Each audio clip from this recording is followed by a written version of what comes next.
नमस्कार दोस्तों, स्वागत है आप सबका फिर से मेरे YouTube चैनल स्टडी हब पे। हम मोहम्मद गजनी के बारे में आज पढ़ने वाले हैं, जो कि हिस्ट्री का एक इम्पॉर्टेंट टॉपिक होता है।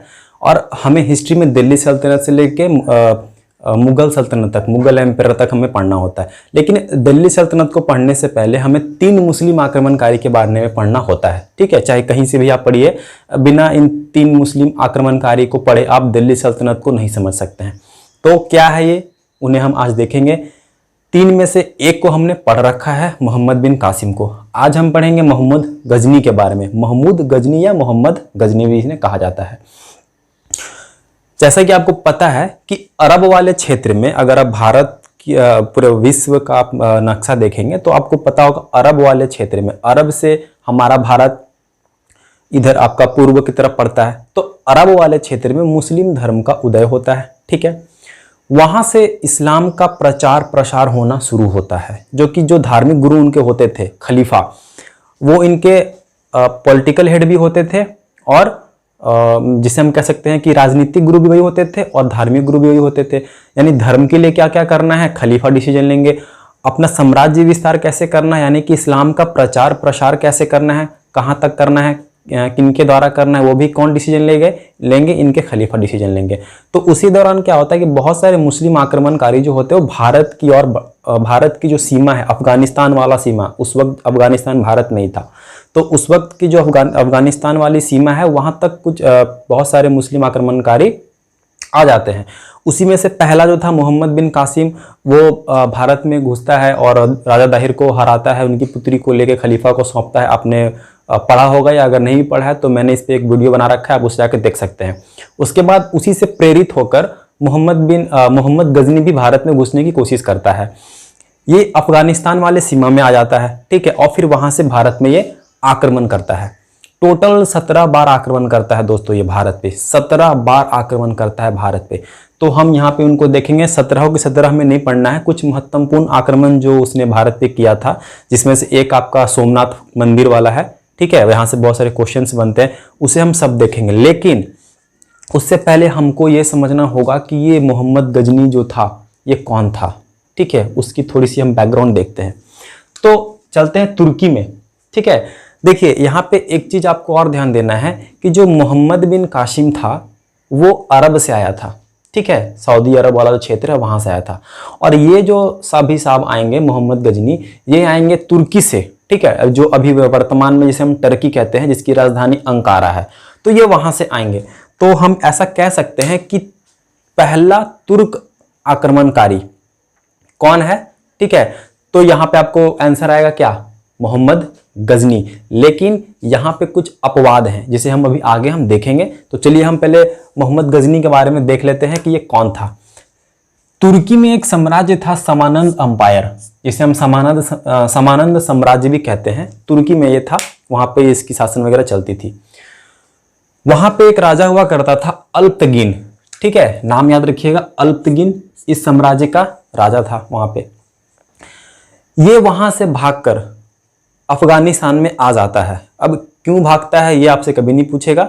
ठीक है, वहां से क्वेश्चंस नहीं बनते हैं। तो वो वहां से भाग के, या बोल सकते हो कि वहां से वो चल के अफगानिस्तान वाले क्षेत्र में आ गया। अफगानिस्तान वाला क्षेत्र उस वक्त तक वहां पे किसी भी साम्राज्य का विस्तार वहां पे नहीं हो रखा था, वो ऐसे ही था। तो इसने सोचा कि मैं वहां पे अपने साम्राज्य का विस्तार करता हूं, एक नए साम्राज्य की स्थापना करता हूं। तो ये वहां से भाग के अफगानिस्तान में आकर वहां पे गजनी साम्राज्य की स्थापना करता है दोस्तों। ठीक है, गजनी साम्राज्य की स्थापना करता है। कौन, अल्पतगिन। कहां से आया था, तो तुर्की से आया था। उसके बाद ये जो गजनी साम्राज्य है, इसे हम यामनी वंश भी कहते हैं। तो कभी कभी यहाँ से भी क्वेश्चंस बन जाते हैं कि किस वंश को हम, किस साम्राज्य को यामनी वंश कहते हैं। तो गजनी साम्राज्य को हम यामनी वंश कहते हैं। ठीक है, आपको ध्यान रखना है। तो ये अफगानिस्तान वाले क्षेत्र में आके गजनी साम्राज्य की स्थापना कर देता है। ठीक, अब ये जो अल्पतगिन था, इसका एक गुलाम था। ठीक है, अल्पतगिन का कौन था, एक गुलाम था, जिसे हम कहते हैं सुबुक्तगिन। ठीक है, तो वो भी इसके साथ में अफगानिस्तान में आया था। तो जब अफगानिस्तान में आया तो थोड़े से अफगानिस्तान के बारे में हम देख लेते हैं कि गजनी साम्राज्य की स्थापना कहाँ होती है, अफगानिस्तान वाले क्षेत्र में होती है। ठीक है, इसकी राजधानी गजनी थी, इसीलिए इस वंश का नाम पड़ गया गजनी साम्राज्य। ठीक, इसे हम यामनी वंश के नाम से भी जानते हैं, जैसे कि मैंने अभी आपको बताया। उस गजनी साम्राज्य के जो राजा थे अल्पतगिन थे, क्योंकि उसी ने स्थापना की थी तो जाहिर सी बात है राजा वही बनेगा। उसका एक गुलाम था, ये इंपॉर्टेंट है आपके लिए, ठीक है, ये आपके लिए इंपॉर्टेंट है। उसका एक गुलाम था सुबुक्तगीन। अब यहाँ पे गुलाम से आप ऐसा नहीं समझेंगे कि वो उसका नौकर था, घर के काम वगैरह करता था, नहीं। उसमें क्या होता था कि जो गुलाम होते थे वो काफ़ी शक्तिशाली होते थे, उसे चुना जाता था या ऐसे लोगों को अपने राजा में या अपने मंत्रिमंडल में शामिल कर लिया जाता था जो सक्षम होते थे। जैसे अभी हम बोल सकते हैं, जैसे अभी जनरल वगैरह होते हैं, उसके सेनापति होते हैं, ब्यूरोक्रेट्स होते हैं, तो जो इंटेलिजेंट लोग होते थे उन्हें खरीद लिया जाता था, ठीक है, तो उनका गुलाम हुआ करते थे। लेकिन जो ये सुबुक्तगिन था ये उसका गुलाम तो था ही, लेकिन साथ ही क्या था, वो उसका दामाद भी था। यानी कि सुबुक्तगिन जो है वो अल्पतगिन की बेटी से विवाह कर लेता है। अल्पतगिन को कोई और पसंद नहीं आता है तो वो अपनी पुत्री का विवाह सुबुक्तगिन के साथ कर देता है। तो अल्टीमेटली क्या हुआ, सुबुक्तगिन अल्पतगिन का गुलाम भी हो जाता है, वो तो रहता ही है, प्लस वो उसका दामाद भी हो जाता है। अब चलिए आगे आते हैं। अल्पतगिन का शासन 962 से लेकर 963 तक चलता है दोस्तों गजनी में। उसके बाद इसकी मृत्यु हो जाती है। मृत्यु के बाद अल्पतगिन के जो पुत्र होते हैं और उसका जो दामाद सुबुक्तगिन, उनके बीच काफी संघर्ष होता है सत्ता को लेके, ठीक है, थ्रोन को लेके। लेकिन अंतिम तौर पे सुबुक्तगिन ही जीतता है और सत्ता धारण कर लेता है। उसके बाद जब ये सुबुक्तगिन शासन करता है तो वो महमूद गजनी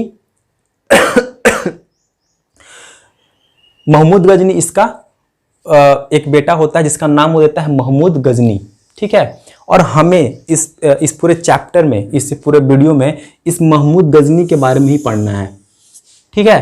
तो आप सीक्वेंस में याद रखिएगा, अल्पतगिन कहाँ से आया था, तुर्क से आया था।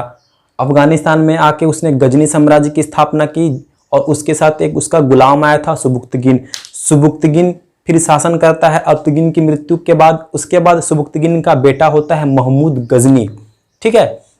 और हमें महमूद गजनी के बारे में ही पढ़ना है। अल्पतगिन और सुबुक्तगिन से ज़्यादा प्रश्न नहीं बनते हैं, लेकिन सुबुक्तगिन से एक प्रश्न बनता है, वो आपको बस केवल याद रखना है कि सुबुक्तगिन जो है वो पहला तुर्क आक्रमणकारी था जिसने भारत पे आक्रमण किया था, फर्स्ट तुर्क इन्वेडर, ठीक है। राजा अफगानिस्तान वाले पंजाब और सिंध वाले क्षेत्र में वो आके राजा उस वक्त के जो जयपाल राजा थे उनके साथ उनका संघर्ष होता है, जहाँ पे दोनों के बीच समझौता, या ऐसा भी कहीं कहीं बुक में लिखा हुआ है कि राजा जयपाल की हार हो जाती है। तो पहला तुर्क आक्रमणकारी, ठीक है, कौन, सुबुक्तगिन। लेकिन यहाँ पे आपको एक चीज़ ध्यान देना है कि ऑप्शन में आपको देखना पड़ेगा कि कभी कभी क्या होता है कि ये सुबुक्तगिन ना दे के वहाँ पे मोहम्मद गजनी दिया रहता है। तो अगर सुबुक्तगिन नहीं दिया है तो आपको मोहम्मद गजनी के साथ जाना है, और अगर दोनों दिया हुआ है तो सुबुक्तगिन के साथ आपको जाना है। तो ये आपको ऑप्शन के अनुसार चयन करना होगा आपका आंसर। तो अब हमें पढ़ना क्या है इस पूरे इस वीडियोज़ में, महमूद गजनी के बारे में, यानी कि मोहम्मद गजनी के बारे में हमें पढ़ना है।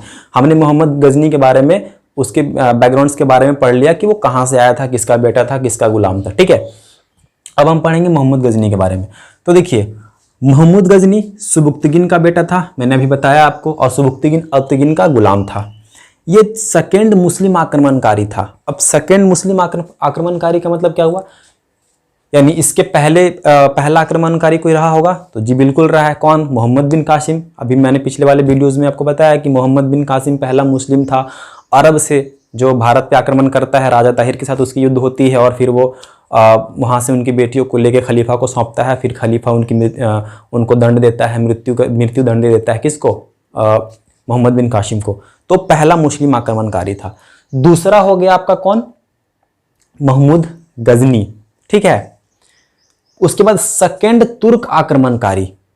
सेकेंड तुर्क आक्रमणकारी हम इसलिए कह रहे हैं क्योंकि पहला तो इसके पिताजी थे, वो थे ना जो सुबुक्तगिन, जो राजा जयपाल के साथ युद्ध किया था, जिसने पंजाब और सिंध वाले क्षेत्र में। तो पहला तो आपका सुबुक्तगिन हो गया, और दूसरा तुर्क आक्रमणकारी अगर पूछेगा तो हम कहेंगे मोहम्मद गजनी। दूसरा क्यों, क्योंकि ये तुर्क वाले क्षेत्र से आए थे, इसलिए यहाँ पे तुर्क लगा हुआ है, ठीक है। और अगर पहला अरब बोले कि पहला अरब क्षेत्र से आने वाला मुस्लिम आक्रमणकारी तो मोहम्मद बिन कासिम। यहाँ पे बहुत कन्फ्यूजन होता है, इसलिए मैं बार बार आपको बोल रहा हूँ, तो कहीं पे आप इसको एक लिख लेंगे, ठीक है, कि पहला मुस्लिम आक्रमणकारी कौन था, पहला अरब क्षेत्र से आने वाला मुस्लिम आक्रमणकारी कौन था, तुर्क से पहला कौन था, तुर्क से दूसरा कौन था, ठीक है। ऐसे कर करके बहुत क्वेश्चन बनते हैं छोटे छोटे एग्जाम्स में, जैसे कि SSC वगैरह एग्जाम में, SI वगैरह, दरोगा वगैरह के एग्जाम पूछे जाते हैं। इसके लिए जो खास बात मोहम्मद गजनी के बारे में जो पूरे प्रचलित है, जिसके कारण ये इतना फेमस हुआ, ठीक है, वो ये था कि इसने भारत पर 17 बार आक्रमण किया था, ठीक है, 17 बार। आप सोच सकते हैं कि प्रत्येक वर्ष ऑलमोस्ट ये भारत पे आक्रमण करता था जब तक ये जीवित रहा। अभी हम देखेंगे इनके कुछ महत्वपूर्ण आक्रमण जो इसने भारत पे किए थे।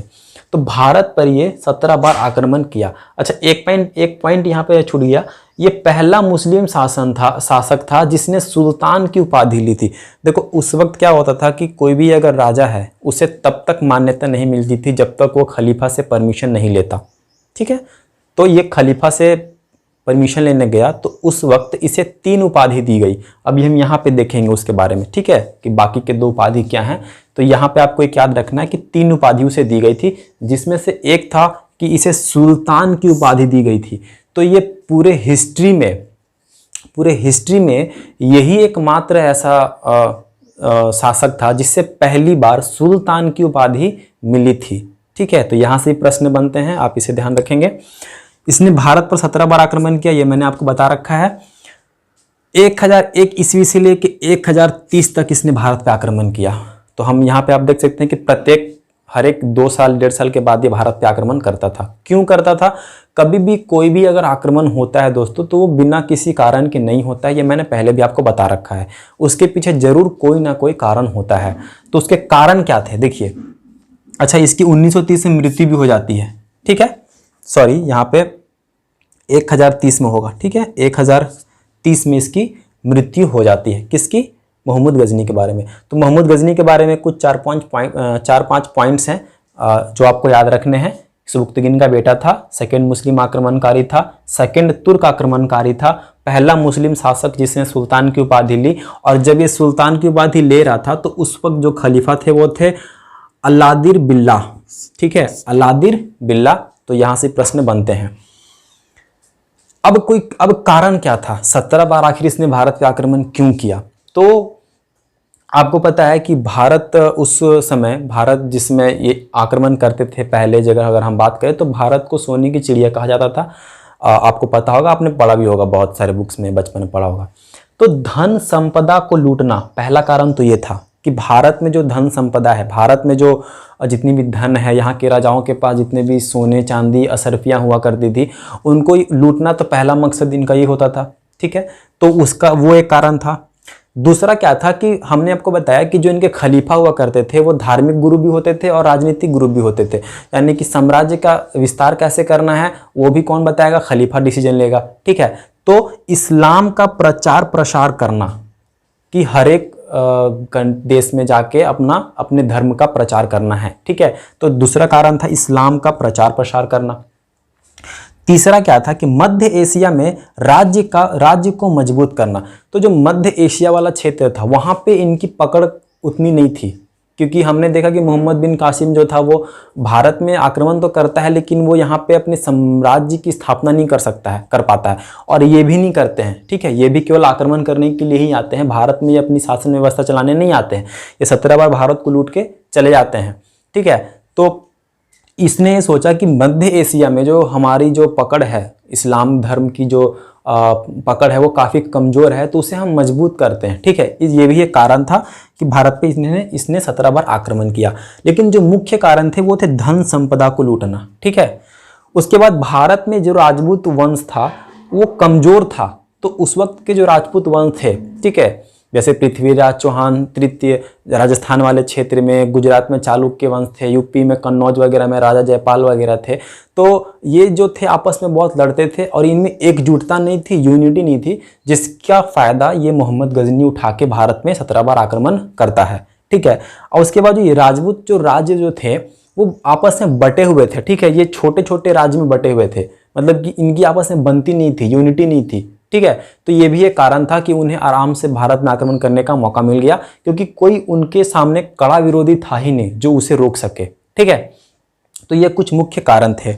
अब जो इसने 17 बार आक्रमण किया, जो ये 17 बार आक्रमण करता है भारत पे, तो 17 के 17 हमें याद नहीं करने हैं, कुछ मुख्य थे 5-6 आक्रमण जिसे हमें याद करना है। तो पहला आक्रमण जो करता है ये, वो करता है 1000 ईस्वी में। ठीक है, 1000 ईस्वी में करता है ये पंजाब के हिंदू शासक राजा जयपाल के विरुद्ध। तो राजा जयपाल के विरुद्ध इसके पिताजी जो सुबुक्तगिन थे वो भी आक्रमण करते हैं, लेकिन उसे कहा जाता है कि वो असफल रहे थे, क्योंकि किसी किसी बुक में ये लिखा हुआ है कि दोनों के बीच समझौता हो गया था, किसी किसी बुक में ये लिखा हुआ है कि राजा जयपाल की हार हो गई थी। तो जो पहले इनके जो पिताजी थे वो भी राजा जयपाल के साथ इनका युद्ध हो चुका था। ठीक है, उसके बाद ये भी आते हैं 1000 ईस्वी में और राजा जयपाल के साथ युद्ध करते हैं। इसमें राजा जयपाल की हार हो जाती है। उसके बाद इसमें राजा जयपाल बच जाते हैं। उसके बाद 1001 ईस्वी में जस्ट अगले साल ही वो फिर से जयपाल के विरुद्ध युद्ध करते हैं, जिसमें जयपाल जो है उसकी दोबारा हार होती है और वो इतना शर्मिंदा महसूस करता है कि वो सुसाइड कर लेता है। ठीक है, ऐसी बुक में ऐसा लिखा हुआ है। उसके बाद 1005 में जो एक इम्पॉर्टेंट युद्ध है वो अब्दुल फतेह दाऊद मुल्तान, जो अभी पाकिस्तान में है, ठीक है, पाकिस्तान वाले क्षेत्र में, उसमें पाकिस्तान में एक मुल्तान नाम का जगह था, वहाँ पे एक अब्दुल फतेह दाऊद नाम के एक राजा हुआ करते थे, उसके विरुद्ध भी इसने मोहम्मद गजनी ने आक्रमण किया था, युद्ध किया था, जिसमें अब्दुल फतेह की हार हो जाती है। ठीक है, उसके बाद 1008 में आनंदपाल, मतलब कि जो जयपाल थे जिसने 1001 ईस्वी में मोहम्मद गौरी के खिलाफ युद्ध लड़ा था, उसके जो पुत्र, उसके सुपुत्र 1008 में, जिसका नाम था आनंदपाल, देखिए यहाँ पे लिखा हुआ है आनंदपाल जयपाल का पुत्र। ठीक है, वो भी युद्ध में उसके खिलाफ भी जो है मोहम्मद गजनी युद्ध करता है और यहाँ पे उसके पुत्र की भी हार हो जाती है। ठीक है, तो ऑलमोस्ट जितने भी युद्ध, जितने भी आक्रमण मोहम्मद गजनी ने किए थे उसमें हार, उसमें जीत ही होती है मोहम्मद गजनी की, ऑलमोस्ट में जीत होती है। ठीक है, उसके बाद 1018 में मथुरा कन्नौज, जो यूपी वाला क्षेत्र है, वहाँ पे मथुरा एक जगह का नाम है, आपने सुना होगा, वहाँ पे कन्नौज शासन चल रही थी, वहाँ के जो राजा थे उनके साथ भी इनकी युद्ध होती है, वहाँ पे भी ये जीत जाते हैं। ठीक है, उसके बाद वेरी वेरी इंपॉर्टेंट, ठीक है, ये पूरे वीडियो का अगर मैं कहूँ तो अगर सबसे कोई इंपॉर्टेंट पॉइंट है तो वो ये है आपका 1025, और जितने भी 17 जो इसने आक्रमण किए उसमें से जो सबसे इंपॉर्टेंट है वो है आपका 1025 वाला युद्ध, आक्रमण। ठीक है, सोमनाथ मंदिर गुजरात में है। ठीक है, वहां पे इसने आक्रमण किया और ऐसा कहा जाता है दोस्तों कि वहां से ये इतनी सारी धन संपदा लूट के गया था कि इमेजिन नहीं कर सकते हैं आप। अगर आपको डीप पढ़ना है तो हिस्ट्री में आप पढ़िएगा, बहुत सारा धन ये वहां से लूट के गया था। उसमें घोड़े वगैरह में इसने लाद कर पूरे घोड़े में जितने भी सोने चांदी मूर्ति थे, मतलब उस मंदिर में इतनी खजाना थी, इतना खजाना था, इतना वहाँ पे दान होता था, सोमनाथ मंदिर जो गुजरात में है, कि इसको पता चल गया कि वहाँ पे बहुत सारे धन हैं, वहाँ पे बहुत सारे सोने चांदी, बहुत सारे वहाँ पे हमको अशरफियाँ मिल सकती हैं। इस वजह से ये जो है 1025 में सोमनाथ मंदिर पे आक्रमण करता है और वहाँ से अथाह धन संपदा को लूट के ये वापस गजनी लौट जाता है। ठीक है, फिर 1027 जाठों के विरुद्ध आक्रमण करता है। जब ये 1025 में सोमनाथ मंदिर से धन को लूट के जा रहा था तो रास्ते में हरियाणा पंजाब वाले क्षेत्र में जाठों ने इन पे आक्रमण किया, गजनी पे। ठीक है, और इनकी कुछ धन संपदा को, कुछ सोने चांदी को जाठों ने लूट लिया। तो जाहिर सी बात है कि इनके खिलाफ भी वो एक बार लड़ाई युद्ध करेगा, इन्हें सबक सिखाने के लिए वापस भारत आएगा।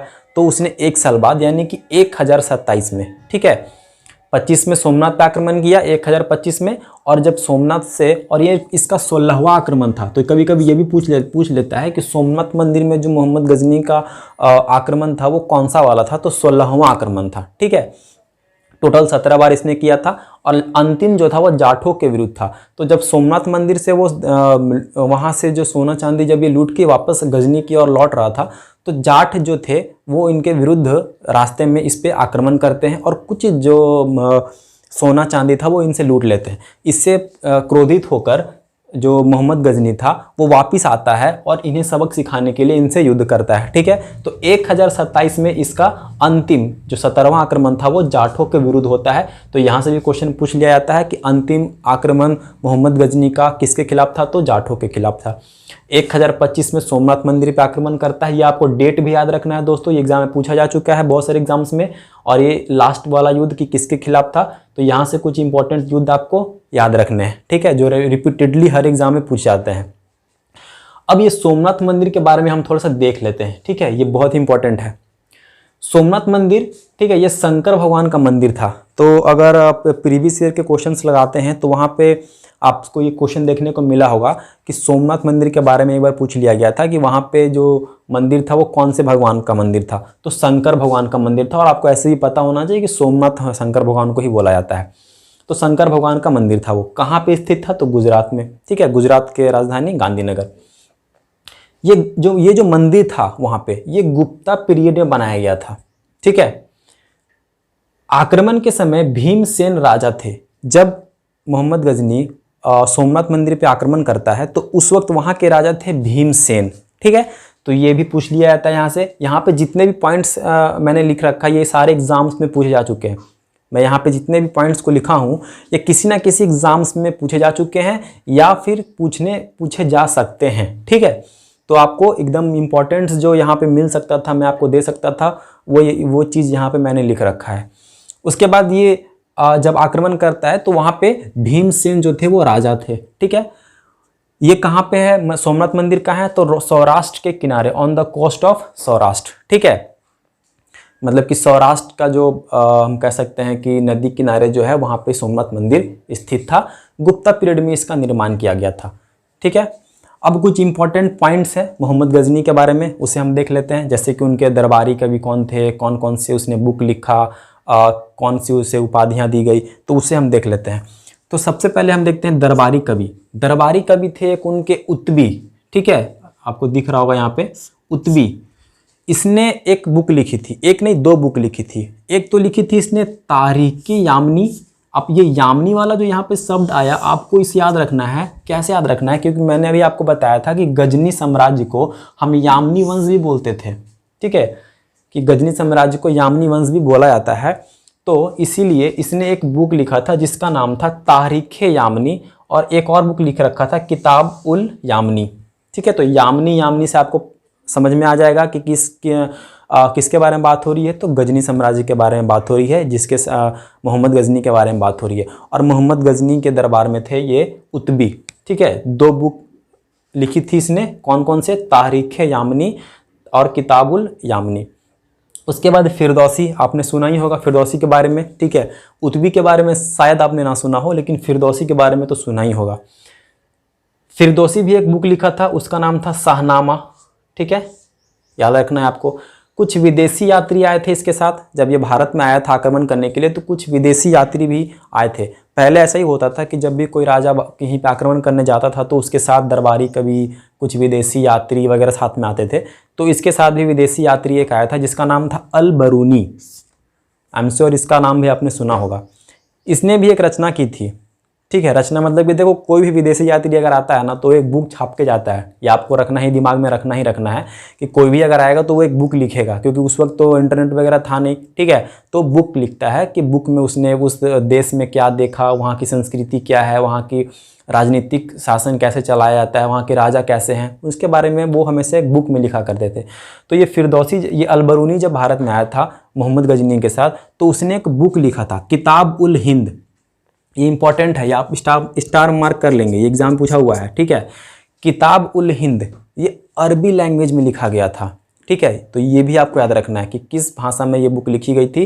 किताब उल हिंद अरबी भाषा में लिखी गई थी।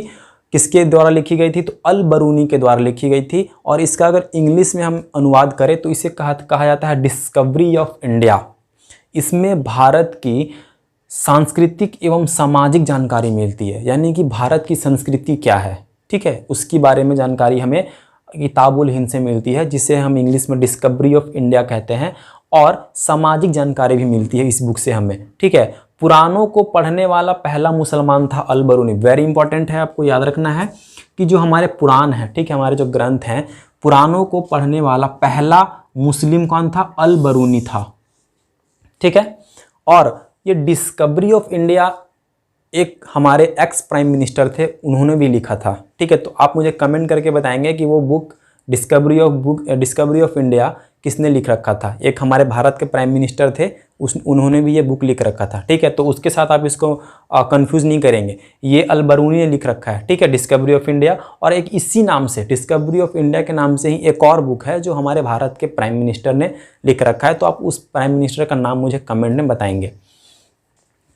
तो फिर अल बरूनी के बारे में आपको क्या याद रखना है कि किताबुल हिंद बुक इसने लिखी, पुराणों को पढ़ने वाला यह पहला मुसलमान था। और इस बुक से हमें भारत की सांस्कृतिक और सामाजिक जानकारी मिलती है। और इस बुक का जो लैंग्वेज है वो अरबी भाषा में है। ठीक है। उसके बाद एक और लेखक थे इनके दरबार में, बेहाकी। ठीक है, दिख रहा होगा मेरे ख्याल से, बेहाकी। ठीक है, इसने भी एक बुक लिख रखा था, तारीख़े सुबुक्तगीन। तो इस सुबुक्तगीन के बारे में इसने एक बुक लिख रखा था जिसे हम कहते हैं तारीख़े सुबुक्तगीन। गजनी ने कुछ सिक्के चलाए थे जिस पर उसने संस्कृत भाषा का प्रयोग किया था। ये पीसीएस का क्वेश्चन है। ठीक है, और स्टेट पीएससी में एक बार ये क्वेश्चन पूछा जा चुका है कि जो मोहम्मद गजनी था उसने कुछ सिक्के चलाए थे, तो उस सिक्के में उसने एक तरफ संस्कृत भाषा में कुछ लिखा था। तो यहाँ से क्वेश्चन ऐसे बना था कि मोहम्मद गजनी जो सिक्का चलाया था उसमें किस भाषा का प्रयोग उसने किया था? तो संस्कृत भाषा का प्रयोग उसने किया था। उसके बाद ये पूरे साम्राज्य का, ये जो गजनी साम्राज्य था, इसका अंतिम शासक थे बहराम शाह। ठीक है, इसके बाद जो वंशज आए वो इतने सक्षम नहीं थे कि वो अपने साम्राज्य को बचा सके, और फिर इस तरीके से गजनी साम्राज्य का अंत हो जाता है। तो जो इसके अंतिम शासक हुआ करते थे वो थे बहराम शाह। ठीक है। फिर मैंने आपको स्टार्टिंग में ही बताया था कि मोहम्मद गजनी को कुछ उपाधि दी गई थी खलीफा द्वारा परमिशन लिया जाता था। परमिशन लेने के लिए जब ये मोहम्मद गजनी खलीफा के पास जाता है तो इसे 3 उपाधि दी जाती है। पहला सुल्तान की उपाधि मिलती है, और सुल्तान की उपाधि पाने वाला ये पहला मुस्लिम शासक था। उसके अलावे 2 उपाधि उसे और दिए जाते हैं। एक तो उन्हें दिया जाता है यामिनी उद दौला, दूसरा यामिन उल मिलात। ठीक है, तो ये यामिन आपको हर जगह मिलेंगे। देखिए यहाँ पे भी यामिनी है, यहाँ पे भी यामिनी, और फिर इस गजनी साम्राज्य को भी हम यामिनी वंश से ही जानते थे। तो आप इसको ऐसे भी रिलेट करके याद कर सकते हैं। ठीक है, जो यामिनी अगर ये वर्ड आ गया तो आपको याद आ जाएगा कि हाँ, मोहम्मद गजनी के बारे में बात हो रही है। तो यामिनी उद दौला, ठीक है, दूसरा यामिनी उल मिलात, और तीसरा सुल्तान की उपाधि इसे दी गई थी। तो यहाँ से क्वेश्चन ऐसे पूछ सकता है आपसे कि यामिनी उद दौला किसे दिया गया था? तो आपका आंसर आएगा मोहम्मद गजनी। तो उम्मीद करता हूँ कि ये आपको समझ में आया होगा। मैं कोशिश मेरी यही रहती है कि मैं अच्छे से आपको समझा सकूं, और एक एक पॉइंट्स को मैंने अच्छे से समझाया है। जितने भी यहाँ से क्वेश्चंस आपके बन सकते थे पीटी के लिए वो काफ़ी है। ठीक है, अगर आपको मेंस के लिए तैयारी करना है तो फिर आप एक अच्छी सी हिस्ट्री की बुक पढ़नी होगी। सतीश चंद्रा वगैरह की आप पढ़ सकते हैं, या और भी कोई राइटर्स का पढ़ सकते हैं। लेकिन पीटी के लिए सफिशियंट है। पीटी के लिए आपको इधर उधर भटकने की ज़रूरत नहीं है। आप इतना पढ़ के किसी भी पीटी वाले एग्जाम्स में, या एसआई वगैरह के एग्जाम्स में, एसएससी के एग्जाम्स में, जो स्टेट पीएससी के एग्जाम्स होते हैं 10th और 12th लेवल के, उनके लिए सफिशियंट है। तो उम्मीद करता हूँ कि आपको समझ में आया हो। इसके बाद हम मोहम्मद गौरी के बारे में हम वीडियो लेके आएंगे, और उसके बाद हम दिल्ली सल्तनत स्टार्ट करेंगे। तो अगर अच्छा लगा हो तो चैनल को लाइक और सब्सक्राइब जरूर कीजिएगा दोस्तों। बहुत मेहनत लगता है इसे लिखने में, और आपके लिए यहाँ पे जितने भी पॉइंट्स होते हैं इंपॉर्टेंट, उसे मैं यहाँ पे लिख के खुद से सर्च करके कि कहीं किसी तरीके से आपको कोई गलत चीज़ मैं आपको यहाँ पे नहीं बता सकूँ। मेरी कोशिश यही रहती है कि हर एक चीज़ तथ्य के आधार पे मैं यहाँ पे लिखता हूँ, क्योंकि बहुत सारे हिस्ट्री में बहुत कन्फ्यूजन होता है डेट्स वगैरह को लेकर। ठीक है, और बहुत से राइटर का भी जो होता है, आप पढ़ेंगे तो पता चलेगा कि किसी ने कुछ और कह रखा है, किसी ने कुछ और कह रखा है। ठीक है, तो इन सब चीज़ों को ध्यान में रखते हुए यहाँ पर मैं लिख रखा हूँ, क्या कि आपको कहीं भी इधर उधर भटकने की ज़रूरत ना पड़े। तो चलिए ख़त्म करते हैं इसको यहीं पे, और चैनल को सब्सक्राइब ज़रूर कर लीजिएगा। धन्यवाद।